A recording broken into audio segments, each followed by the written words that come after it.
All right, hey guys, my name's Jeff Murphy. I'm here near Girard, Kansas on our farm that we call Murphy Generations Farm. Wanted to make another short video just looking at one of our cover crops and our crop fields and kind of talking about it so that we can learn from each other, and so you can see more what's going on my farm, and hopefully I can get comments from you and learn things from you, and maybe you can learn something from me. So I'm in a field here.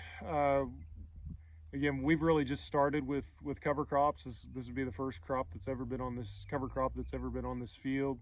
So this was a field that last year was corn that was disced, and had anhydrous put down, field cultivated, and then planted to corn last April, and then harvested, and then we planted a cover crop that would have been, I believe, 60 pounds of cereal rye, Elbon cereal rye, and 20 pounds of Secretariat barley that we got from Matt Kincaid and Kincaid Seed.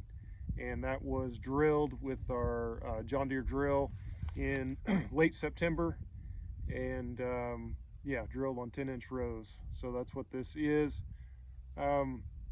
It's interesting to look at.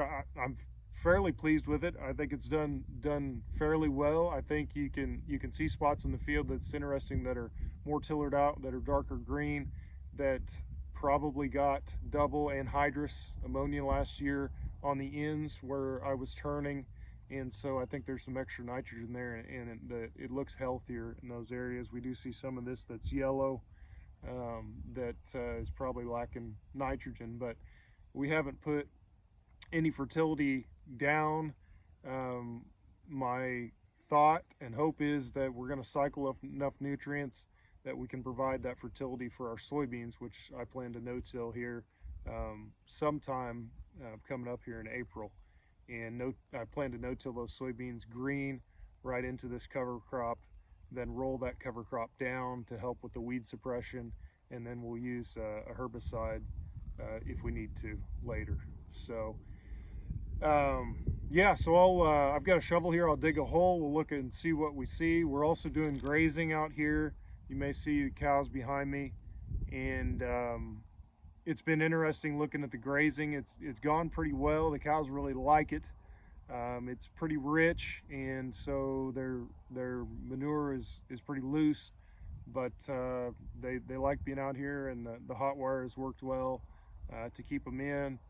And we've kind of split the field in two, and they're grazing one half of it now that they haven't been on, the other half they had been on. One of the things that I'm kind of concerned about or looking at is you know, what happens with compaction with cattle when it's wet, especially on this ground that hasn't been no-tilled in the past year.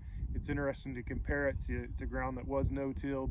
It's softer, and so those cattle, when it's wet, are sinking in several inches. And so I'm interested in any comments or thoughts people have as to whether that's negatively impacting me, or what, or how I should manage that. It has been a challenge managing that. I've tried to pull them off when it's wet, but sometimes it's hard to do that and hard to manage that, especially when the cattle want to basically knock down a fence to get back out here when you take them off of it.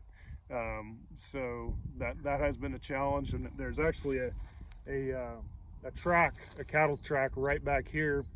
You can't probably see it, but you know, we're sinking in 2-3 inches in places with that.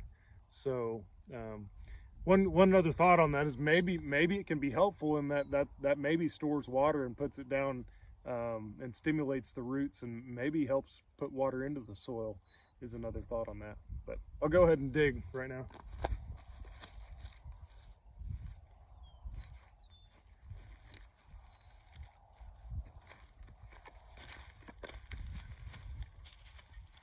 So again, this is rye and barley that I'm digging up, and we can kind of see, yeah, we can see that those platy layers down 4 or 5 inches into the soil, which again are likely due to our tillage and the tillage equipment actually compacting the soil.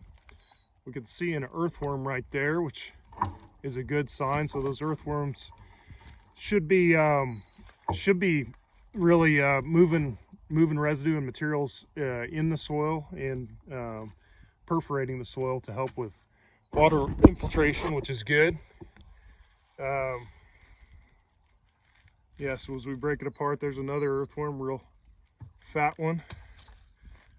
We're seeing, again, platy layers, but I'm also seeing roots from that rye going down into those layers, which is a good thing to see.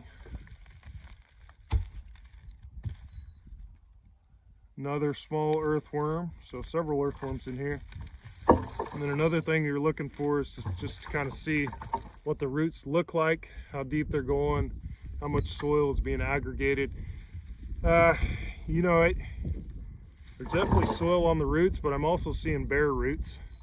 I think I like the way the triticale and vetch cover crop was looking into the bean stubble a little bit better.